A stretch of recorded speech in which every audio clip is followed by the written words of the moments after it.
Assalamualaikum warahmatullahi wabarakatuh. Waalaikumsalam warahmatullahi wabarakatuh. Yang terhormat Ibu Sulasiana Alfiana Ida SD selaku dosen mata kuliah pengembangan strategi pembelajaran IPA dan teman-temanku semuanya yang kami banggakan dan saya ini dari kelas IPA A5.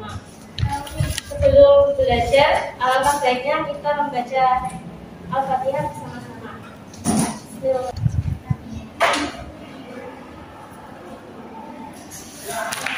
Sebelumnya, kami dari kelompok 4 yang beranggotakan Yana Melia, Nuraina Nurwafisat, Rina Rosida, dan Aulia Rahma. Di sini kami akan mempresentasikan mengenai aplikasi PJK pada pembelajaran IPA SMP atau aktivitas kelas 10 materi karakteristik makhluk hidup dengan model sistem e-learning. Adapun lingkup pembahasan, yang pertama adalah tujuan pembelajaran, yang kedua materi, yang ketiga model, yang keempat pendekatan, yang kelima strategi, yang keenam metode, dan yang terakhir sintaks model pembelajaran. Selanjutnya yaitu capaian pembelajaran. Capaian pembelajaran di sini ada dua elemen. Yang pertama pemahaman IPA. Peserta didik mampu melakukan klasifikasi makhluk hidup dan benda berdasarkan karakteristik yang diamati. Kemudian yang elemen yang kedua yaitu keterampilan proses. Pada keterampilan proses ini ada 5. Yang pertama mengamati. Maksudnya peserta didik itu mampu dan melakukan pengamatan menggunakan alat bantu. Kemudian yang kedua mempertanyakan. Peserta didik dapat mempertanyakan kepada guru mengenai pengamatan yang telah dilakukan. Kemudian yang ketiga yaitu memproses, menganalisis data dan informasi. Maksudnya peserta didik menganalisis data hasil pengamatan menggunakan tabel. Kemudian yang keempat mengevaluasi. Nah di sini peserta didik dapat menyimpulkan hasil pengamatan, kemudian dibandingkan dengan teori yang sudah ada. Kemudian mengkomunikasikan hasil. Peserta didik dapat mengkomunikasikan hasil dari pengamatan yang telah dilakukan. Selanjutnya yaitu tujuan pembelajarannya. Peserta didik dapat memahami teori karakteristik makhluk hidup melalui pengamatan di alam sekitar. Selanjutnya alur tujuan pembelajaran. Peserta didik dapat melakukan pengamatan terhadap beberapa makhluk hidup di alam sekitar. Selanjutnya yaitu materi pembelajarannya yaitu karakteristik makhluk hidup. Adapun makhluk hidup itu memiliki beberapa karakteristik yaitu dapat bergerak. Nah, dapat bergerak, misalnya manusia, tumbuhan, hewan itu dapat bergerak. Manusia dan hewan itu bergerak dengan aktif, maksudnya dapat kita amati. Kalau tumbuhan itu geraknya pasif, tidak dapat diamati secara langsung. Kemudian makhluk hidup itu tumbuh dan berkembang. Tumbuh itu pertambahan ukuran baik itu massa, volume maupun panjang. Sedangkan kalau berkembang, makhluk hidup itu menuju ke proses kedewasaan. Selanjutnya yang ketiga yaitu memiliki kemampuan untuk bereproduksi. Maksudnya makhluk hidup di sini mampu menghasilkan keturunan. Yang keempat menanggapi rangsang. Contohnya pada benda matahari, ia mengikuti arah datang cahaya. Kemudian yang kelima yaitu mengambil dan menggunakan energi. Makhluk hidup mengambil dan menggunakan energi untuk bergerak, bernafas, dan tumbuh dan berkembang. Selanjutnya yang keenam yaitu bernafas. Bernafas adalah menghirup oksigen dan mengeluarkan karbon dioksida. Bernafas disebut juga dengan respirasi. Selanjutnya yang terakhir yaitu mengeluarkan zat sisa. Makhluk hidup mengeluarkan zat sisa untuk mengeluarkan racun-racun yang ada di dalam tubuh. Nah, mengeluarkan zat sisa ini disebut juga dengan ekstraksi. Selanjutnya akan disampaikan oleh rekan saya yaitu Ella. Terima kasih.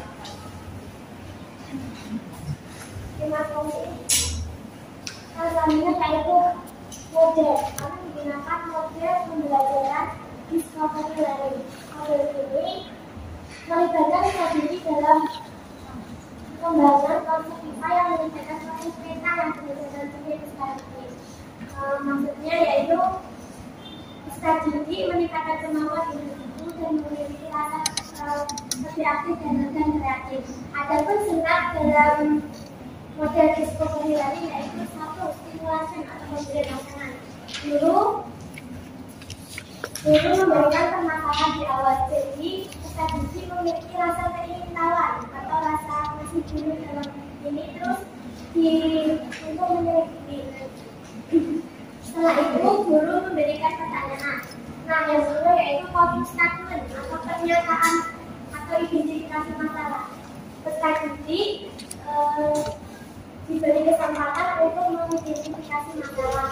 Yang ketiga yaitu data collection atau pengumpulan data. Peserta didik mengumpulkan berbagai data informasi untuk diidentifikasi. Setelah itu, yang keempat data processing atau pengolahan data. Semua informasi yang didapat itu diberikan secara langsung dengan kepercayaan tertentu. Nah, yang kelima yaitu verification atau pembuktian. Dari pengumpulan data itu tadi dibuktikan sesuai atau tidaknya data yang dihasilkan. Nah, yang selanjutnya yaitu generation atau menarik kesimpulan. Jadi hasil tersebut dapat disimpulkan. Selanjutnya yaitu pendekatan keterampilan proses. Pendekatan keterampilan proses adalah proses pembelajaran yang dilakukan sedemikian rupa sehingga siswa dapat menemukan fakta-fakta pembangunan konsep tentang teori.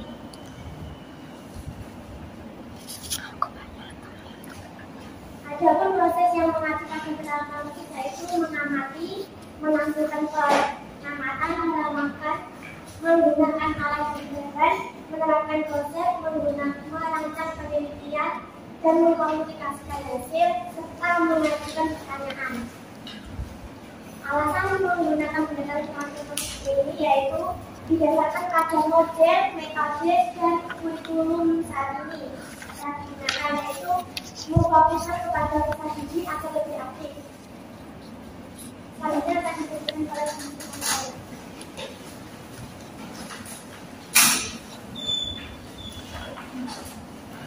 Selanjutnya adalah strategi pembelajaran. Pada materi ini kami menggunakan strategi induktif. Nah, induktif sendiri berarti proses penalaran yang berawal dari kasus yang khusus ke kesimpulan yang umum. Nah, strategi pembelajaran induktif dalam pembelajaran ini berarti cara mengajar dengan cara penyajian kepada peserta didik dari contoh yang spesifik kemudian dapat disimpulkan menjadi satu aturan prinsip atau fakta yang pasti sebagai suatu produk IPA. Nah, dalam strategi induktif ini terdapat 4 langkah, yaitu memilih dan menentukan bagian dari pengetahuan yang nantinya dapat dijadikan sebagai pokok dasar yang akan diajarkan. Kemudian menyajikan contoh-contoh yang spesifik dari konsep tersebut yang memungkinkan peserta didik untuk menyusun hipotesis secara umum. Kemudian bukti-bukti disajikan dalam bentuk contoh tambahan yang digunakan untuk membenarkan atau menyangkal dari hipotesis dari peserta didik. Kemudian menyusun pernyataan tentang kesimpulan yang telah terbukti berdasarkan langkah-langkah yang telah dilakukan. Nah, alasan pemilihan strategi pembelajaran induktif ini karena berdasarkan materi karakteristik makhluk hidup, yaitu guru akan memberikan contoh mengenai karakteristik dari makhluk hidup. Misalnya, guru akan memberikan pertanyaan mengenai kenapa putri malu ketika disentuh akan menutup daunnya. Nah, berapa dari pertanyaan tersebut siswa akan terangsang untuk melakukan pengamatan. Kemudian dari pengamatan tersebut guru akan memberikan penguatan materi tentang pengamatan yang telah dilakukan. Untuk selanjutnya, metode pembelajaran. Nah, metode pembelajaran yang dipilih adalah jelajah alam sekitar. Metode jelajah alam sekitar adalah suatu metode yang memiliki karakter menyenangkan, terekspresi secara eksklusif dalam istilah biologi entertainment, yakni merupakan metode pembelajaran biologi yang menghibur dan menyenangkan melibatkan unsur ilmu atau sains, proses penemuan ilmu, keterampilan berkarya, kerjasama, permainan yang mendidik, kompetensi, tantangan, dan sportivitas. Nah, tujuan dari pembelajaran belajar alam sekitar ini adalah untuk menggali, membangun, melatih, dan membiasakan keterampilan personal, berpikir rasional, kemudian sosial, metakognisi, dan kognisi. Nah, pemilihan metode belajar alam sekitar ini berdasarkan materi karakteristik makhluk hidup yang membuat siswa akan menjadi lebih aktif selama pembelajaran, sehingga siswa akan lebih mudah memahami materi ketika melakukan pengamatan secara langsung di alam sekitar. Untuk selanjutnya akan disampaikan oleh saya.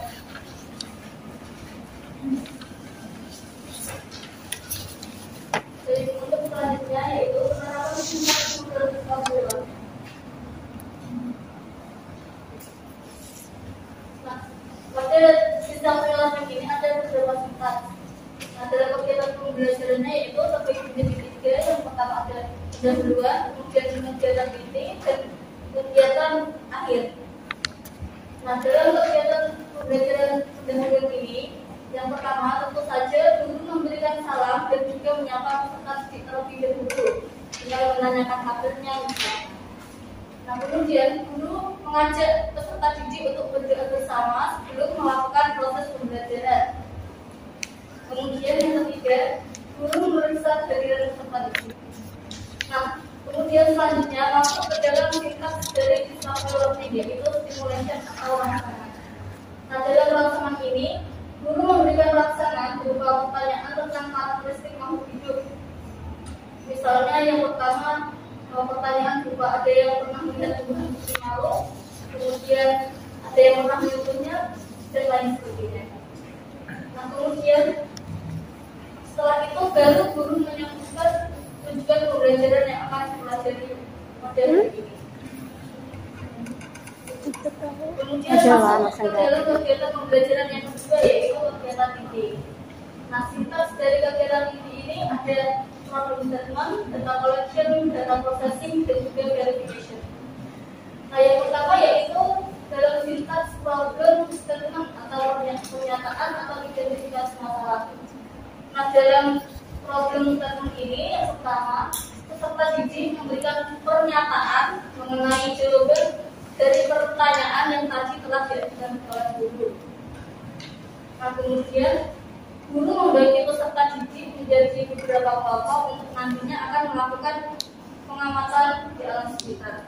Kemudian yang ketiga, guru membagikan LKPD pada peserta didik.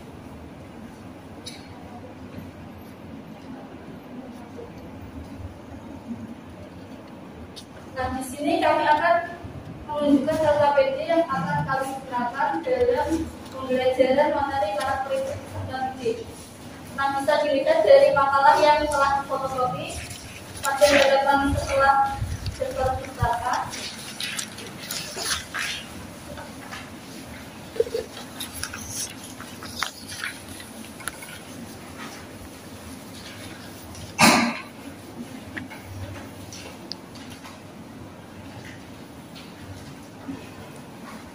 Nah, kira-kira bentuk dari LKPD-nya seperti itu. Ada keterangan yaitu dari tingkat, kelas, kemudian materi. Nah, kemudian di bawahnya ada kolom kelompok dan nama anggota kelompok. Kemudian di bawahnya lagi ada petunjuk dari penggunaan LKPD dan beda. Kemudian di bawahnya lagi ada capaian pembelajaran meliputi pemahaman siswa dan juga keterampilan proses. Kemudian bawahnya ada alur dari tujuan pembelajaran. Kemudian ada tujuan pembelajaran. Kemudian ada, nah kita masuk ke dalam proses dari pengamatan yang dilakukan oleh peserta didik. Nah, di sini ada sedikit materi yang terdapat dalam LKPD, yaitu mengenai materi karakteristik makhluk hidup.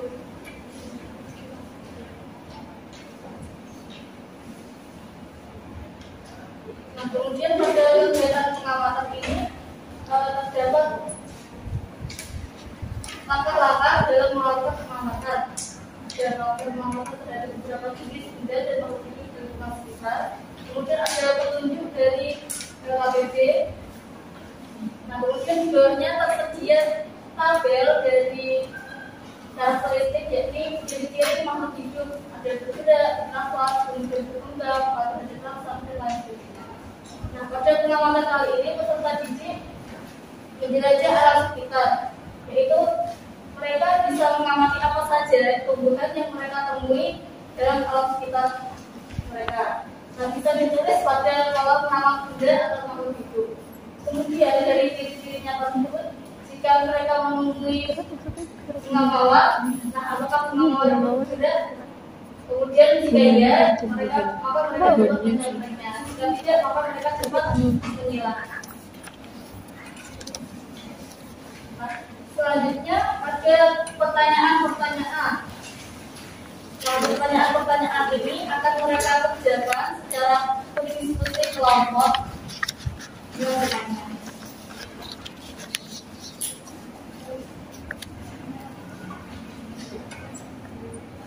kemudian pada lembar terakhir ada kesimpulan. Yang di fotokopi tidak ada lembar kesimpulannya karena mungkin lupa yang memfotokopi. Nah, kesimpulan ini dapat peserta didik ambil dalam diskusi kelompok.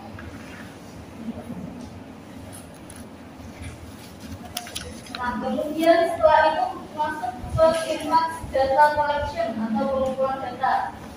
Jadi keterangan prosesnya mengamati. Peserta didik mengumpulkan data secara berkelompok melalui kegiatan pengamatan alam sekitar dengan membawa LKPP tadi.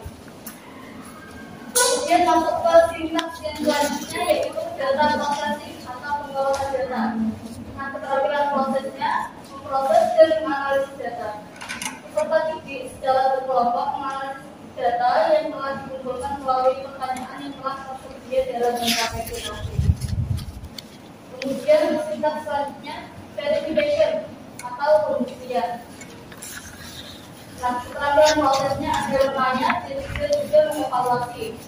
Nah, dalam lemahnya ini peserta didik diberikan kesempatan bertanya pada guru mengenai data yang telah dikumpulkan.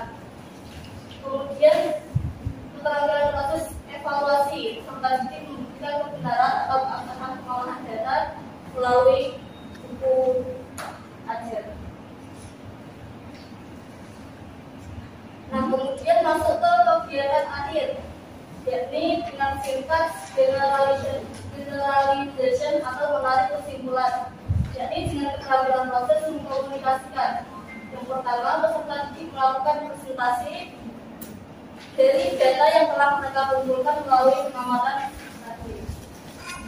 Kemudian yang kedua, guru dan peserta didik menyimpulkan hasil dari pengamatan. Kemudian yang terakhir, guru memberikan penguatan materi mengenai karakteristik makhluk hidup. Ini direkam Nah, sekian presentasi dari kami. Selanjutnya saya memberikan penguatan. Jadi untuk teman-teman yang ingin bertanya, kami persilakan.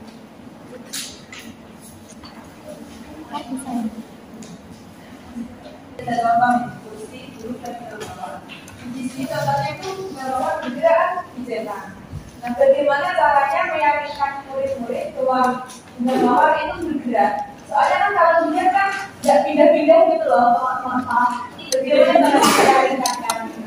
Terima kasih.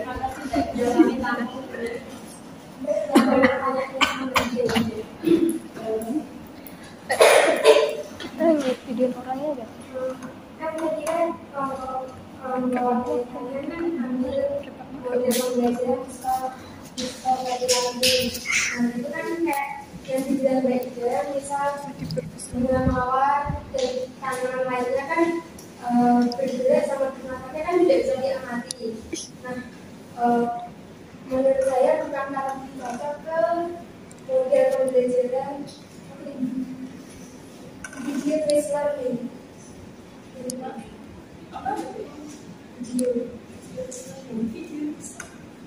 kan kalau video kan saya rasa kan bisa ditampilkan dari segi bergerak terus bernafas tanpa harus kaki pun mengulangi dari kaki pun. Terima kasih Mbak Nami.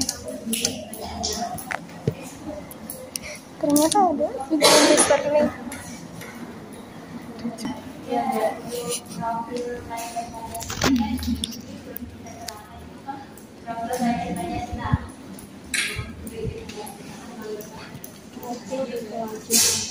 Oh. Itu kan menggunakan metode GIS ya, jejak alam sekitar. Nah, dengan adanya LKPD yang disediakan, ini kan tadi ya dari Mbak Erina, ini kan aslinya tidak perlu untuk menjelajah alam ya kalau LKPD-nya seperti ini, lebih ke yang ada mengamati. Nah, kira-kira untuk yang jelajah alamnya ini lebih ditekankan untuk di luar kelas dengan waktu berapa menit dan apa saja konteks yang diambil.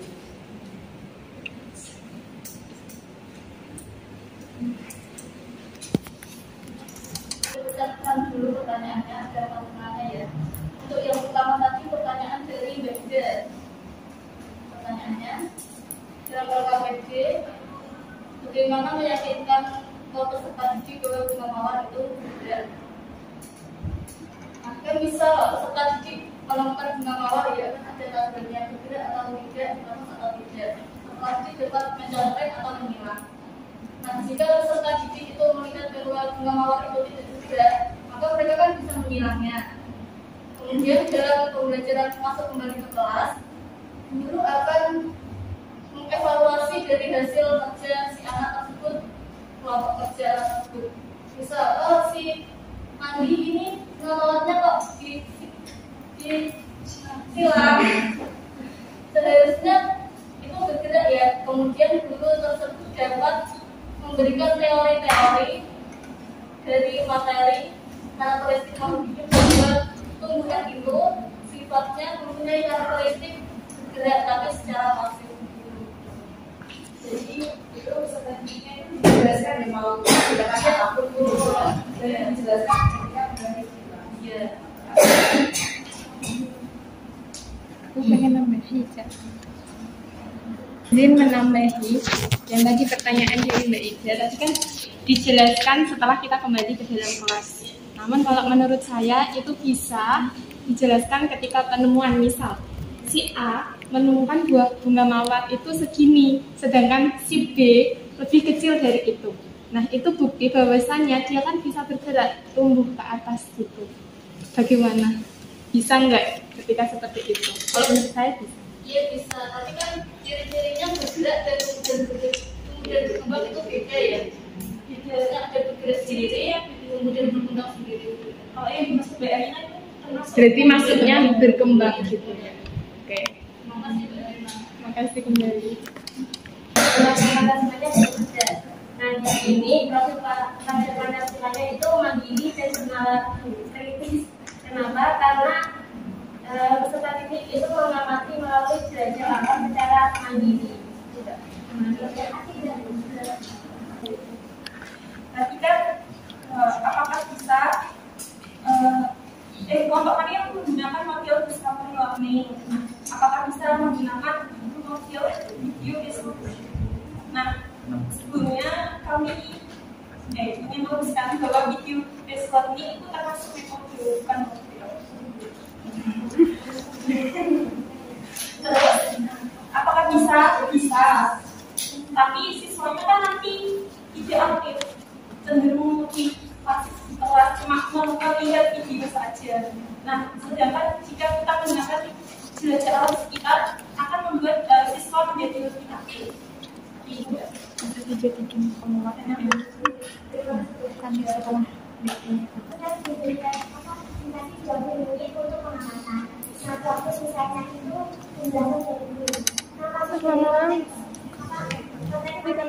Soalnya kan ditulis.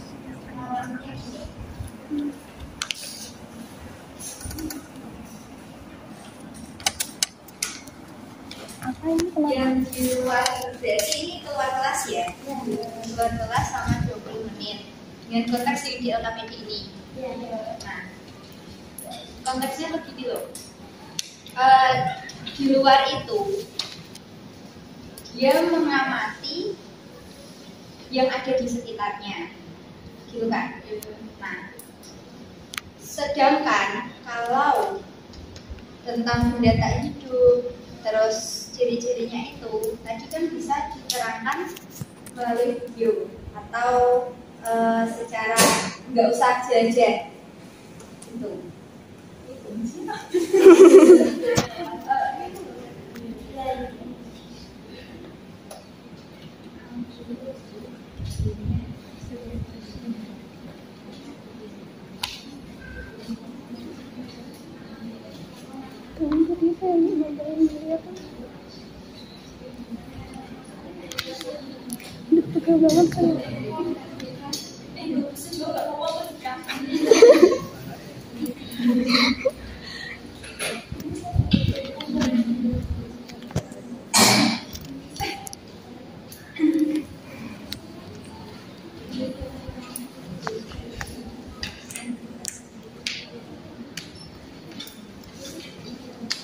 Pindah ke kamera depan gimana deh? Pindah ke kamera depan.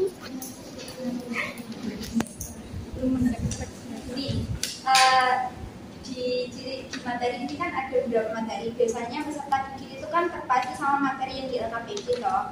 Nah, misal peserta didik itu dia menemukan hal baru di luar konteks ini. Jadi itu konteksnya masuk ke apa? Contohnya, misal ini, dia menemukan sebuah benda, misal pot lah, pot di sini kan dia ikut ke benda tak hidup, jelas, ya kan? Terus kalau misal dia menemukan dudukan semen, contohnya, itu dia masuknya kalau tempat duduk atau lapangan lah, nah gitu.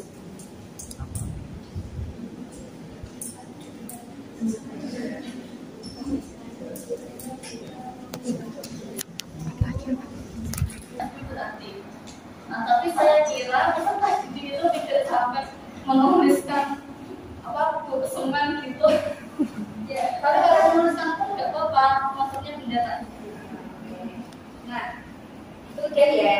Terus tadi yang Elena yang mengenai penjelasan. Nah, itu apakah di jelajah alam ini guru ikut serta atau enggak?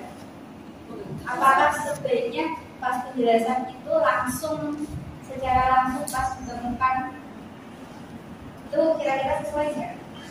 Jadi jelajah alam sekitar ini guru ikut keluar mengawasi peserta didik, akan tetapi penjelasan dari teori-teori ciri makhluk itu akan dijelaskan pada saat kembali sekolah.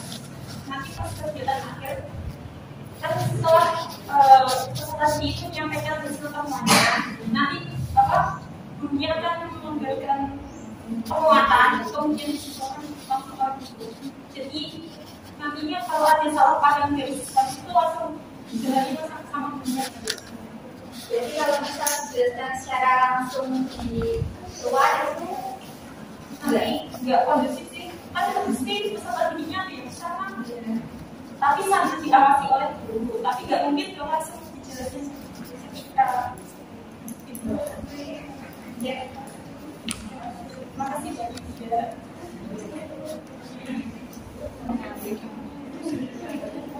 ada yang masih ingin ditanyakan? Alhamdulillahirabbil alamin. Sekian dari presentasi kami. Kurang lebihnya mohon maaf. Wassalamualaikum warahmatullahi wabarakatuh. Waalaikumsalam warahmatullahi wabarakatuh.